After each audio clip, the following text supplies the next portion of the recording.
Yo, what's up, guys? What is going on? Good morning, good afternoon, wherever you are. Let's pull up the JASMY chart right off the hop. See what's going on. See what's going on, shall we? Look at this. Two potential inverse head and shoulders patterns going on the charts, guys, on the daily time frame. So we have this larger one happening here if we zoom out, right? And then we have this smaller one. Check this out. So we touched down support again last night at 1 cent 88. Wicked all the way back up. We wicked back up from there twice, guys. We have a spinning top candle yesterday, which is a neutral candle if you're unaware. And yeah, now we're up here, guys. Got rejected off resistance again here at 1 cent 95. Can we break above? Well, we need Bitcoin. If we go over to the Bitcoin chart, here's what we're looking for here, guys. Look at this. So 3 days in a row now, we have been rejected for Bitcoin right up here at resistance at 68,000, roughly 700, right? We need to get above here tonight and close above here, this blue line that we're rejecting off of. If we can close our weekly candle above there, guys, fantastic. Fantastic things coming next week. Now, here's the flip side of that coin. We could end up rejecting hard off of here if we don't break through soon. If we don't break through soon, I have a feeling we're going to reject off of here. And I've been telling you guys for a couple of weeks now that we could come back down and test 64 to 65K as support and put in a higher low before continuing to the upside, right? That is entirely possible, guys. If we do not break through here soon, which we continue to get rejected off of. There is a big battle going on right now between the bulls and the bears at that level. So again, can we get above and close the weekly candle above roughly $68,700? So we need to watch. There is room to go on the weekly time frame, guys. As we zoom out onto the weekly, the RSI is only at 58.52. So, I mean, there is a lot of room to the upside to go on the RSI for Bitcoin on the weekly time frame. So we could break above this level and close there. We got about 6 hours and 9 minutes to find out what we're going to do, though. 6 hours and 9 minutes. So that is going to determine this entire day. I think there's going to be a little bit of volatility later in the day.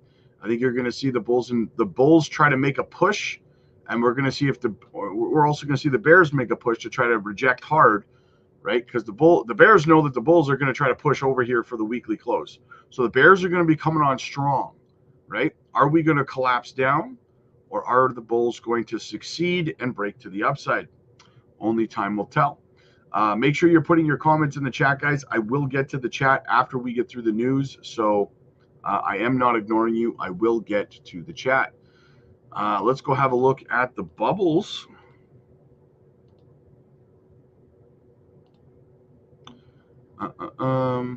Yes. See the chat still going. Yeah, like I said, guys, I will get to the chat after the news. So stick around for that. I'll get to all of your questions and comments. If you have an altcoin chart you want me to pull up, or you want my opinion on a meme coin, whatever it is, do me a favor, send your request over in a super chat, and I will get to your altcoin as well. Miria's having a little bit of a correction today, down 3.7%. So it's a good opportunity to do some scooping there. Guys, Miria at 20258 is a fantastic DCA opportunity, in my opinion. But yeah, Swift is making a nice little move. Algorand's having a nice little day. Real quick, guys. Well, you know what? I'll tell you guys a little bit later when more people come in.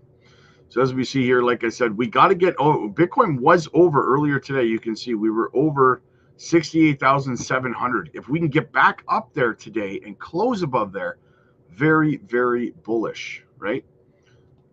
Looking across the market, we're only seeing a couple of outliers here. The rest is a sea of green, which we love to see. A lot of people making a lot of profits today. Very nice. Very, very nice. All right, so let's get into the news. I got a longer Michael Saylor interview I'm going to play for you guys as well. This one's just a quick little one. He says Michael Saylor is finally starting to admit that he knows no other company will be able to catch MicroStrategy's Bitcoin strategy. Check it out. We just inadvertently backed into that, because to do what we did, you have to start with a very small company, $1 billion company, and then we become a $40 billion company, and now we're 150% Bitcoin. So if you take another $1 billion company and do what we're doing, you can't catch us. Because at this point, we can grow $5–10 billion a year in capital or faster. You can't catch us if you start with the same thing. But if you take a big company like Google or Meta or Microsoft or Apple, and they took 50 billion, and they bought 50 billion of Bitcoin, well, that would be good for Bitcoin, and that would be good for their shareholders. And if Apple did it a lot, they might add $1 trillion to their market cap. But it would be $1 trillion on top of 3 trillion. So at the end of the day, Apple would be an enterprise, 25% Bitcoin, 75% Apple. MicroStrategy is an enterprise, 150% Bitcoin. So how do you create a company which is 150% Bitcoin that can sell billions of dollars of fixed income instruments or billions of equity into the market with a permanent capital base that's going to oscillate, it's going to vibrate with the frequency of Bitcoin, right? That is, I'd love to say we had the idea 4 years ago and that's what we were trying to do. No, we just kind of stumbled onto just a really great business. MicroStrategy has outperformed everything, not just companies, everything, right? And it's all because of Bitcoin. Putting Bitcoin on their balance sheets, guys. This man was laughed at in 2020. I remember 2020, 2021, he was, especially 2022 when the bear market started and Bitcoin started collapsing. Holy smokes, everyone came out of the woodwork on national television making fun of Michael Saylor, calling him a fool, blah, blah, blah, blah, blah. Who's laughing now? Right? He understood the 4-year cycle. He understood Bitcoin, and they didn't. And now he's laughing, and they're crying. So, yeah, that's a win. So listen, guys, the 4-year cycle, the bull run, okay? Don't let a 30% dip scare you. Fun fact number 1, in 2017, Bitcoin witnessed 12 big pullbacks in the bull run. And I've gone over this before, guys. In 2021, Bitcoin witnessed 9 big pullbacks. And when we say big, we're talking like 30–40% corrections throughout the course of a bull run, sorry. So whenever you see those kind of corrections and you're seeing people say the bull run's over, guys, no, it's not. We had 12 in 2017's bull run. We had 9 in 2021's bull run, right? We're going to have some in this bull run. It doesn't mean the bull run's over. Those are buying opportunities, right? It says pullbacks are part of the game. The milk at the end of the road. We show you how to make the most of them. Very nice. Yes. All right. So here we are. We have Michael Saylor. There's a little bit of a longer interview here over on Squawk Box. Check it out, guys. Check it out.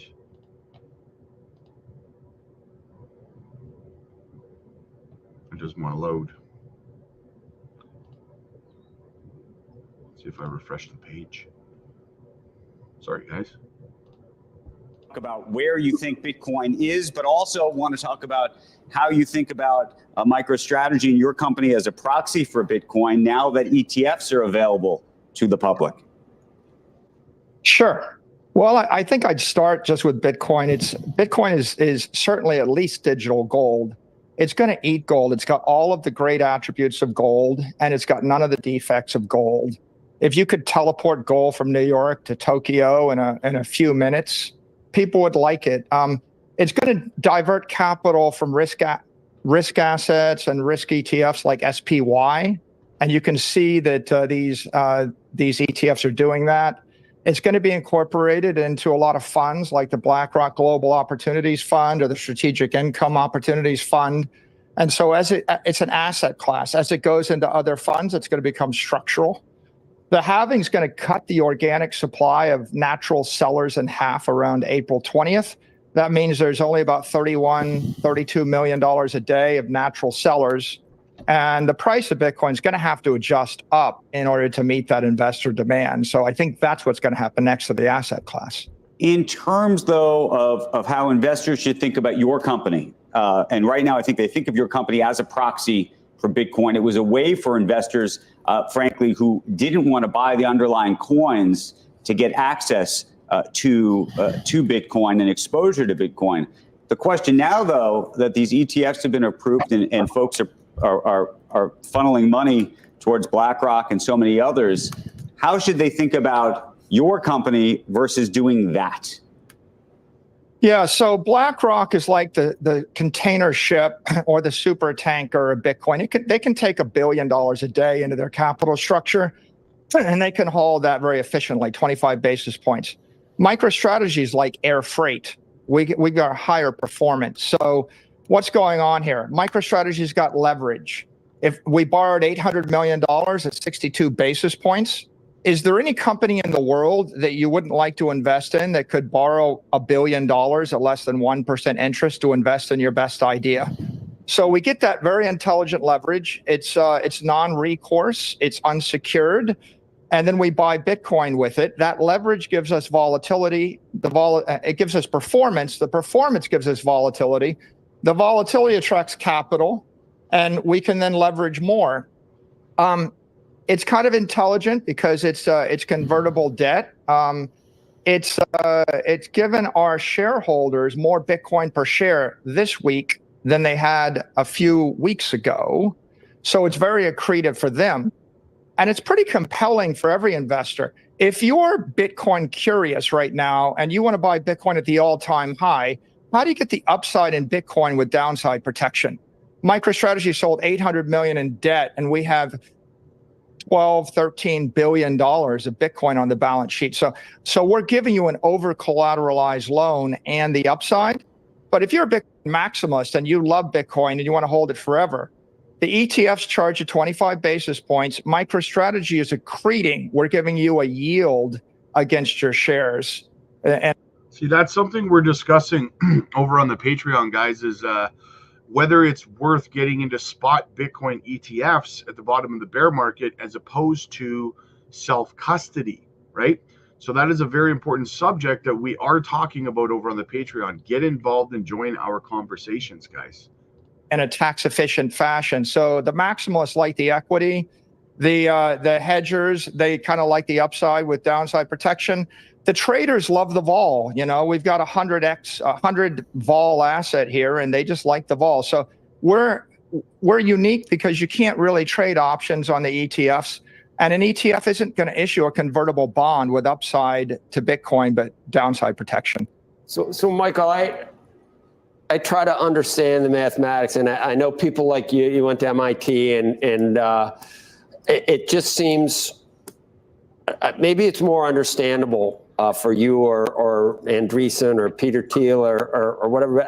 At 17, down from 68, and you know your leverage and everything else, did you ever wake up in the middle of the night and have any doubt whatsoever? That's my one question, because I was thinking about you at 17,000. What he's saying here, guys, real quick, if you don't know, is that MicroStrategy, like they were buying near the top. Michael Saylor was buying Bitcoin near the top of the last bull run, and then Bitcoin had fallen all the way down to around between $15,000 and $17,000 per coin, right? That is a massive hit for a company like MicroStrategy to take. So he's asking, that is when people came out of the woodwork and started attacking Michael Saylor on national television for his decision to put Bitcoin on the balance sheets of MicroStrategy. And now I look at it now, and I just can't believe what the market cap of your company is based on it now. I guess, and the other thing is, when it halves, should we, if we look at it on stock to flow, do we have to just double what the potential price is based on, if you use that metric? Is that a valid metric to use And after the halving, shouldn't it be 140,000 immediately if it's worth 72 now? Two good questions, and thanks for asking me. First, with regard to Bitcoin, no, there's no doubt in my mind Bitcoin was a better investment at 17,000 than it was at 65,000. I take the Warren Buffett view on this. Bitcoin's a superior investment to gold, equity, bonds, and real estate because it's digital. You can trade it 1 million times faster than conventional assets using a computer. It's available. Most other assets only trade less than 20% of the time. Bitcoin's trading 168 hours a week. We bought $800 million of Bitcoin, and a lot of it we bought over the weekend when all the conventional markets are closed. It's global. It's the most widely recognized and trusted investment asset in the world right now. It's ethical because it's the king of all commodities. There's no issuer. There's no company. There's no country controlling it. And fundamentally, it's useful. Thousands of market makers can trade it all the time. Millions of companies can trade it. Billions of people. If you want to buy a house on Saturday in Africa, this is the way to do it. If you want to buy a car on Sunday morning, this is the way to do it. So it's a pretty great asset. It's the greatest of the assets, in my opinion. There's no second best asset. So I didn't have any question about it. We're just waiting for the rest of the world to realize how good it is. As for your second question, the halving, look, the selling in the market for the past month has been primarily bankruptcy estates that are liquidating GBTC at FTX or Genesis or the like. Once they got done rebalancing, the natural sellers are the miners. The miners can only sell 900 Bitcoin a day right now. They're only going to be able to sell 450 Bitcoin a day coming the end of April. As long as there's more demand in the market than the 450 Bitcoin a day, there isn't any catalyst to drive this asset down. It has no cash flows. The critics think that's a defect. It's a feature. With no cash flows, no quarterly results, no product cycles, this is the longest lived asset in the financial ecosystem with the least uncertainty. We're buying it to hold it 100 years. So that being the case, that $66,000 to $16,000 crash, that shook out the tourists, that shook out the non-believers. When it was 16,000, we were all ready to write it to zero. And that's what you'll find with the Bitcoin maximalists. So now we're writing it the other direction, and the protocol's working to everybody's benefit. There's just no reason why it shouldn't just keep adjusting up to find the marginal supply as the demand builds. Your market cap, Michael, is about $24 billion. You mentioned you got about $15 billion in Bitcoin on the balance sheet. So the substantial part of your market cap is now Bitcoin as opposed to your core software business. Does a software business exist solely so you can borrow off of that in order to buy Bitcoin? And how can we understand right now the health of your business as you undergo transition of customers to cloud-based software? We have now rebranded ourselves as a Bitcoin development company, think like a real estate development company. And certainly the substantial amount of our enterprise value is based on our unique ability to issue securities and to purchase Bitcoin with convertible debt, with equity and the like. And so we understand that. But the only reason we could make this transition is because the software business was healthy. It does generate steady cash flow. It does allow us to issue debt, to issue equity. It does make us unique because we're able to, we've got a very functional options market. We've got a very functional debt market, and we've got a very stable operating business that we can use. If you look in our last result, we actually bought a lot of Bitcoin with operating cash or cash out of the operating business, and that is purely accretive to our shareholders.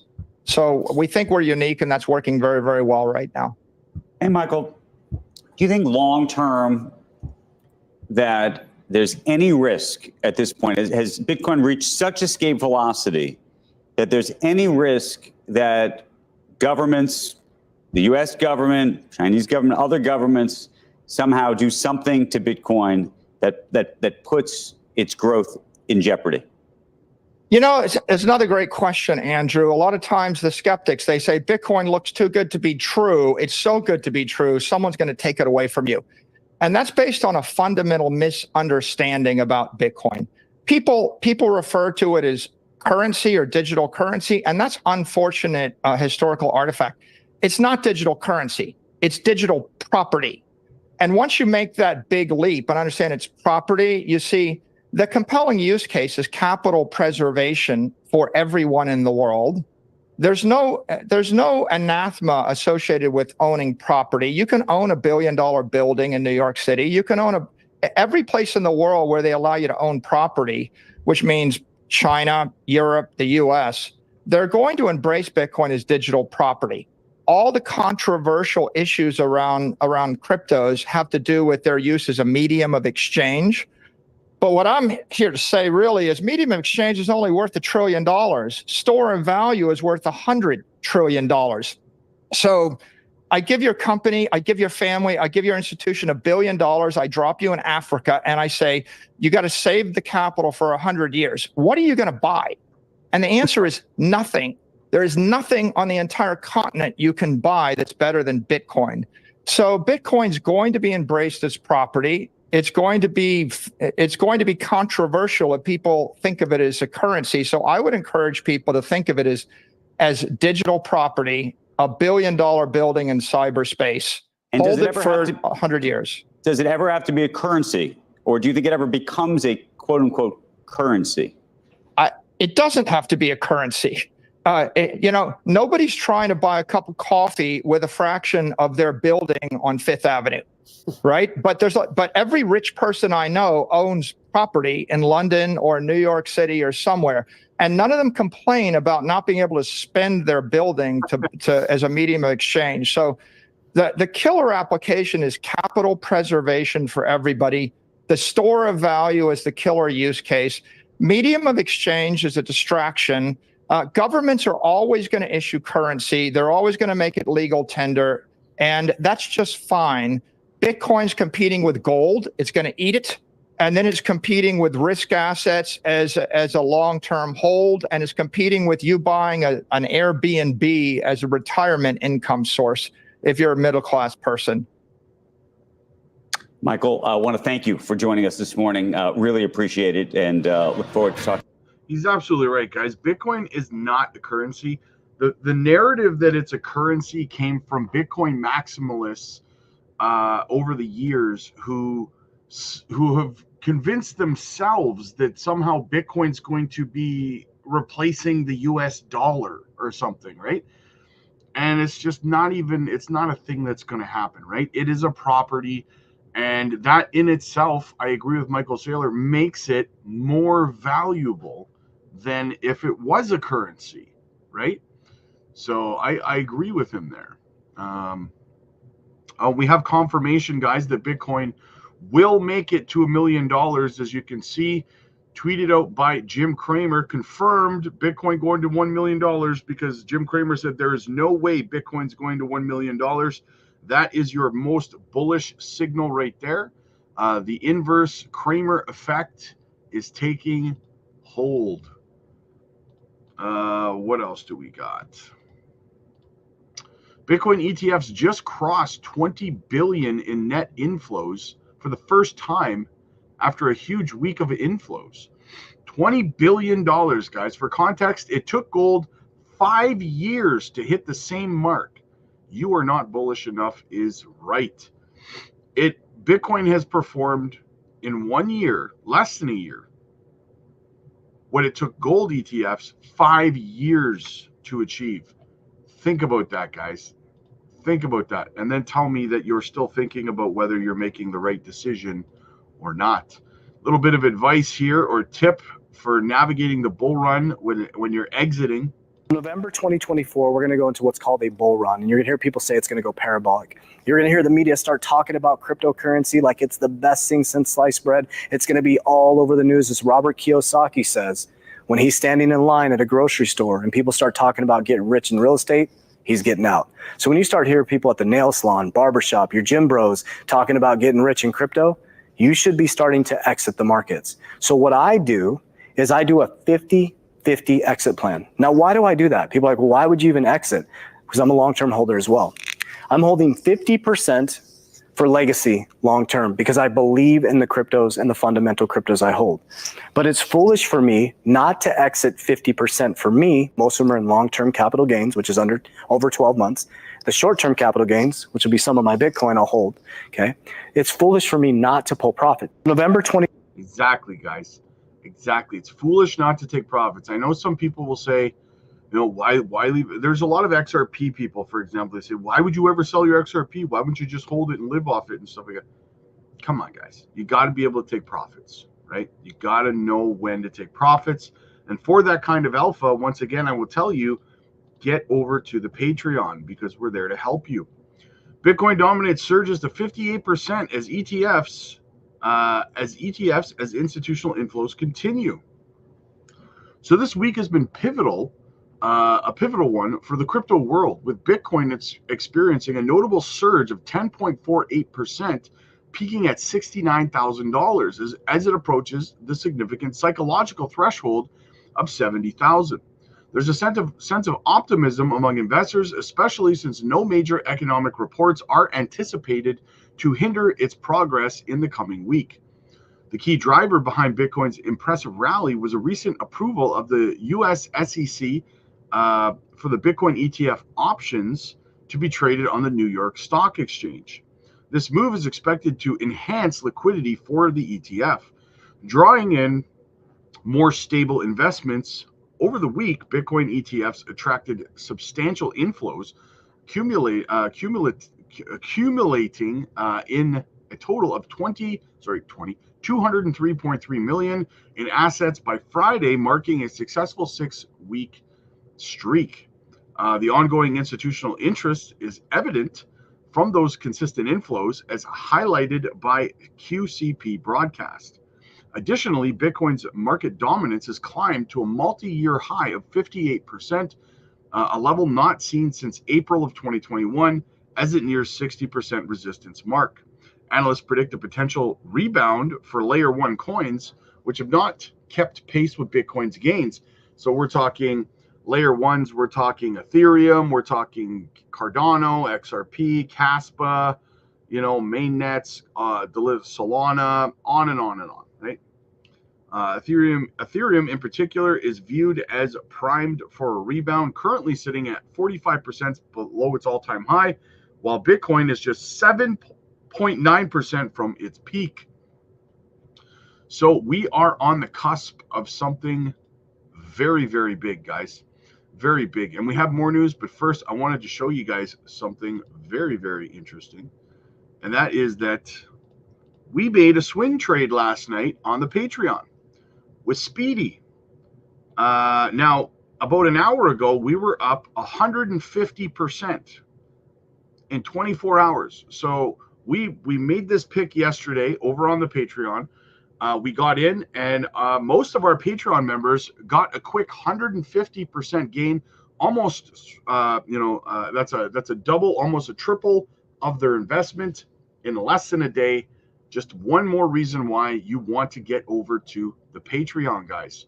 We do these swing trades periodically, and if you miss it, you miss it, right? So get over there. You missed out on a good swing trade opportunity. DCA crypto, the secret of high income investors. So a recent survey revealed that 59% of crypto asset investors favor the DCA, or dollar cost average method, as their main investment strategy, which is what we preach here and over on the Patreon.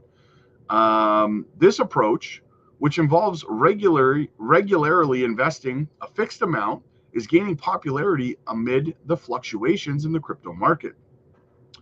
The exchange platform Kraken conducted a study in October of 2024 with 1,109 crypto investors.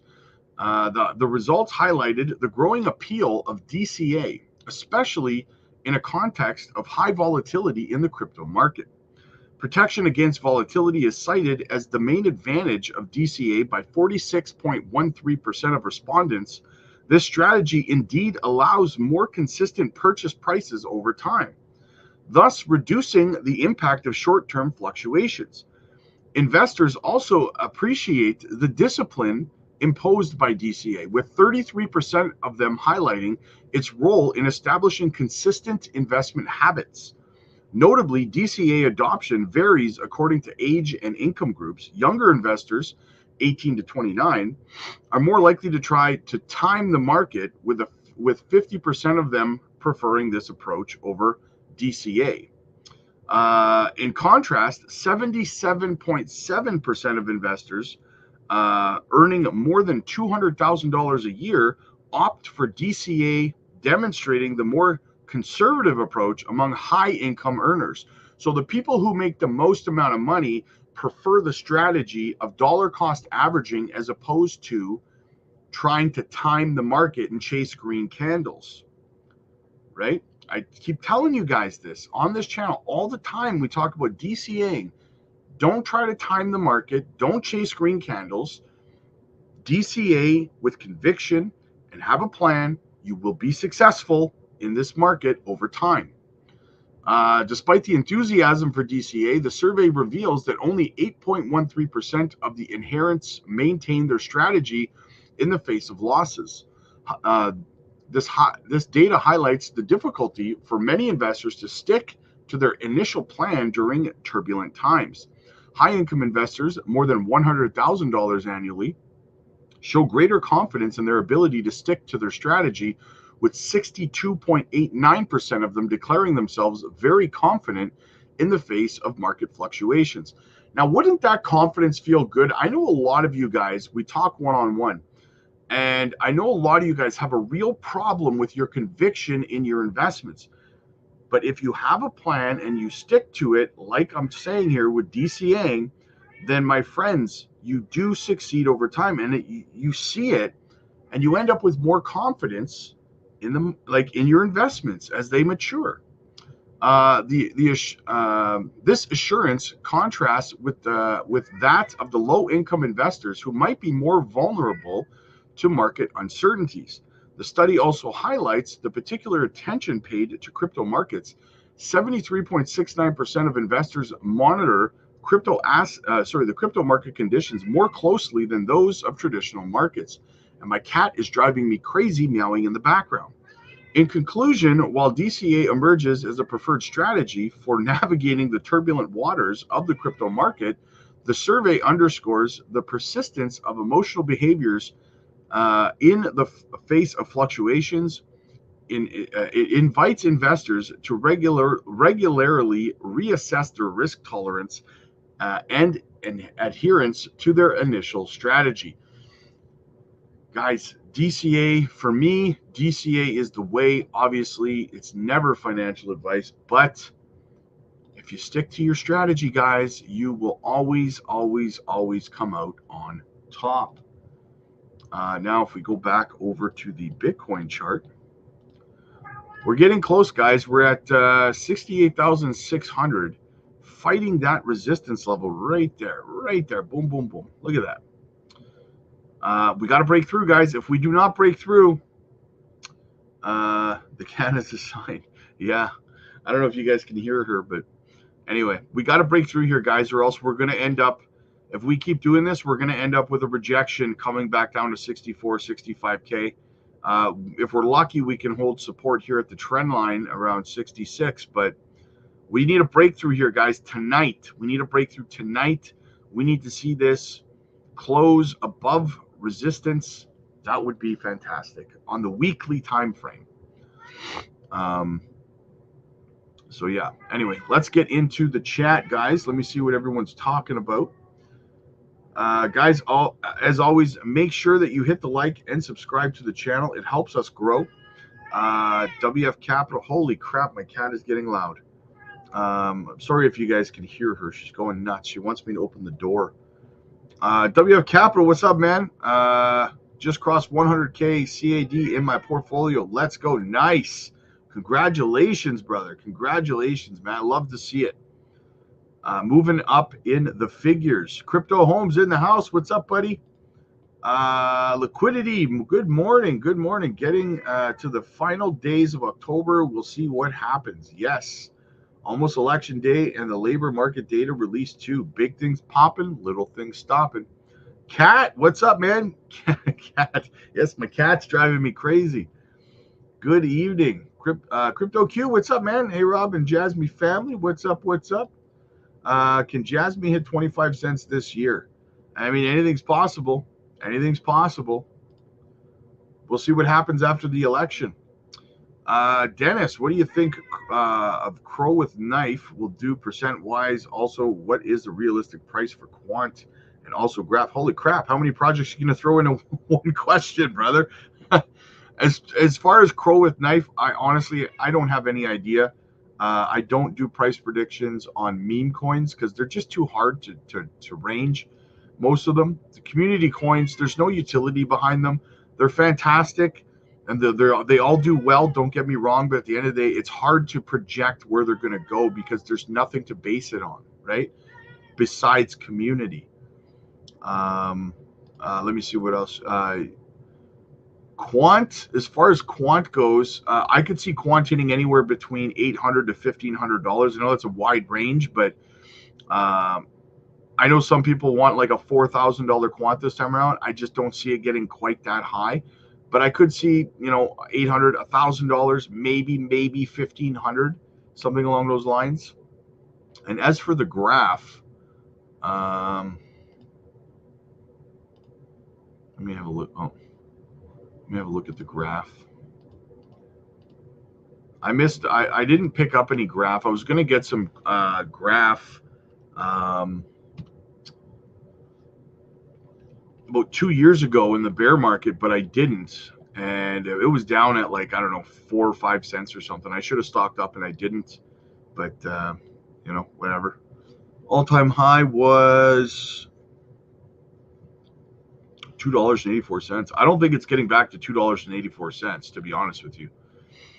I could see it getting back to about $1, give or take 10, 20 cents, but I can't see it getting back to almost $3.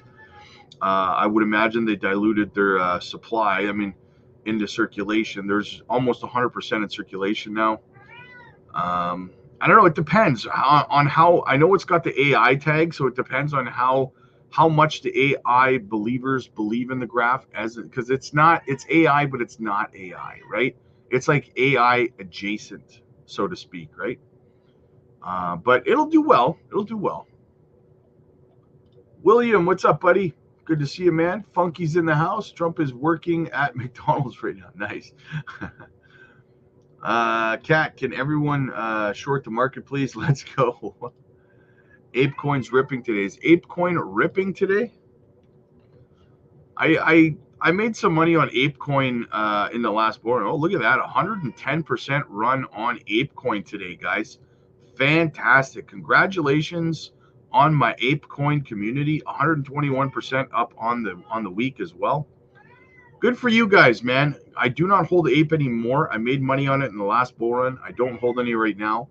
So I'm happy for you, man. I am happy for you. Thoughts on Hoppy? I think Hoppy will perform very, very well, to be honest with you. I think it's just kind of getting started.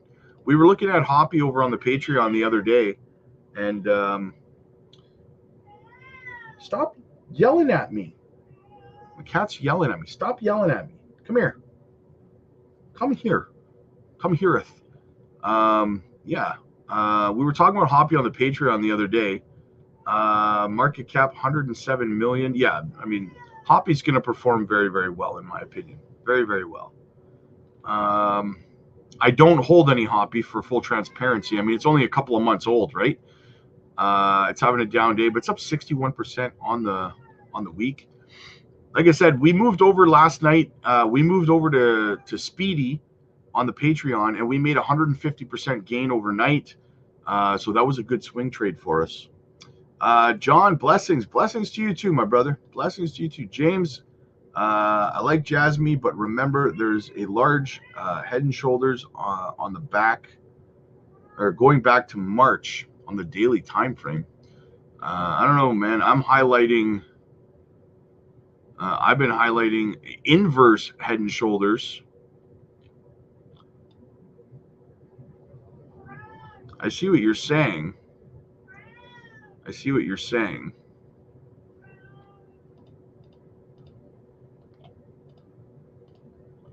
if I do this. I do see what you're saying, but I don't know, man. This is what he's talking about, guys. Shoulder, head, shoulder. That's kind of what he's talking about, right? I do see it, but I don't know. I don't see it playing out, brother. It's just not that time in the market for something like that to happen. That dump would be so significant. I mean, JASMY would fall all the way back down below like 207, 206, 205.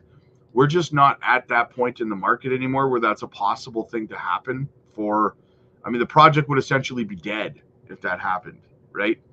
And Bitcoin, the only way that would happen is if Bitcoin dropped significantly as well. Can that happen in a bear market? Yeah. But we're getting ready. You have to understand where we are in the market as well, right? We're not in a place in the market where something, a dump of that magnitude for one single altcoin is going to play out like that. Most altcoins are holding strong support levels where they are. I see the pattern you're pointing out, but I just don't see it playing out, brother. I just don't see it playing out. You could be right. I'm human. I can be wrong, right? MB, will JASMY retest 1 cent 5? It's possible. 1 cent 5 is possible. It's absolutely possible, but that would be this range right here. As you can see, I have this golden pocket here. If we did dump down, if Bitcoin got rejected and went back down to about 64, 65K to set in a higher low, then it is possible JASMY could come down inside of here, which is between 1 cent 77 and 1 cent 5. We could come back inside this structure here. Boomer's in the house. What's up, buddy? Batlander, hello. Good to see you, buddy. James, the African continent, nothing better than BTC. I differ. Here's two contenders, the Uganda and Taz shillings. Yeah. BTC is going to 200 to 300K or higher this cycle. My target for BTC is between 150 and 200K, but I hope that you are right and I am wrong. I would enjoy being right or being wrong in that scenario. Cat, at the cat. It's a sign. Yes. WF Capital, your cat is saying the bull run's coming. Hodl. Yeah, she's giving you my cat is giving you financial advice right now. She's giving you fire. Stop yelling at me. No. Go lay down or something. I should have got a dog. You know, getting a bit of a ETH bounce too. Hopefully that means up for our alts soon, guys. Soon. Listen, I'm going to be doing a group video call over on the Patreon this afternoon, and I am going to tell you guys exactly when I think altcoins are going to start to run. All of them, okay? And it's coming up. So you're going to want to get over to the Patreon and join that conversation, guys. Funky, no matter what, I think by Wednesday we will see some nice pump action due to the rate coming in on Thursday. Yeah, I mean, could be, man. Liquidity got a position on some DGen and AWT, and they went down with the market, so can't wait to see those numbers. Yeah, I mean, me too. For AWT, that's a flyer. It's a flyer play for me. With the gaming industry moving towards gaming being a license agreement, Web3 will be huge in the future. Everything streaming. Yes. And the funny thing, Funky, as we're seeing with what is that freaking game on Avalanche called? We talk about it all the time over on the Patreon. As soon as I need to remember the name of it, I forget it. Anyways, yeah, people are playing those games and they don't even realize that they're playing blockchain. They're using blockchain technology, right? They're going to have in-game tokens for the games, and people are going to have to buy them to buy weapons or to utilize things inside of the games, and they're not even going to realize they're buying crypto tokens, right? For the yes, off the grid. Thank you, WF Capital. Thank you. Off the grid, exactly, right? And people don't even realize they're playing a crypto game. Right? Think about 10 years from now in the Web3 gaming. And so then people say to me all the time, well, I don't know anything about gaming, so I don't know about buying gaming tokens. Listen, you don't have to play video games to understand that the magnitude of the money that pours into the gaming industry on a yearly basis, guys, right? And the direction that blockchain and Web3 gaming is moving, they're all going to be blockchain technology. Ubisoft, we just covered a story about Ubisoft is working with blockchain technology now. Sony, right? Guys, I'm telling you, right? That's the direction we're going. People are going to be playing gaming. They're not even going to know they're using crypto technology, right? So absolutely. It does look pretty good. Yes, absolutely. My cat just will not stop yelling at me. She's a real pain in my butt, you know. GTA 7 will use crypto too. That will be huge for Sony and JASMY. Yes, exactly, Tony. Exactly. 100%, brother. 100%. All right, guys. So listen, that's the news. I have to get over to the gym. Guys, as soon as I get home from the gym, I am going to be doing a live video call on the Patreon. We're going to be discussing when I think altcoin season is going to kick off, when the alts are going to start to run. If you want to join that conversation, get over to the Patreon. You can also book one-on-one sessions with me as well. So get over there, guys. Join some of our conversations. Some of the stuff we talk about, guys, we were talking about what were we talking about? We're talking about crypto outperforming smartphones and the internet. We're talking about Onyx Coin all-time highs, Coinbase KYC and tax implications. A lot of important conversations are being had over there, guys. How to use dry powder at this point in the cycle. Onyx Coin token unlocks, SEC court cases. There's a whole lot of very important topics in crypto we're having over in the Patreon, guys. So get over there and join. I will see you guys later this afternoon in the video call. Hey, and don't forget, guys, also this evening, Wes will be on the channel and we'll be discussing all things Onyx Coin. So be here for that. I will see you guys later. Deuces.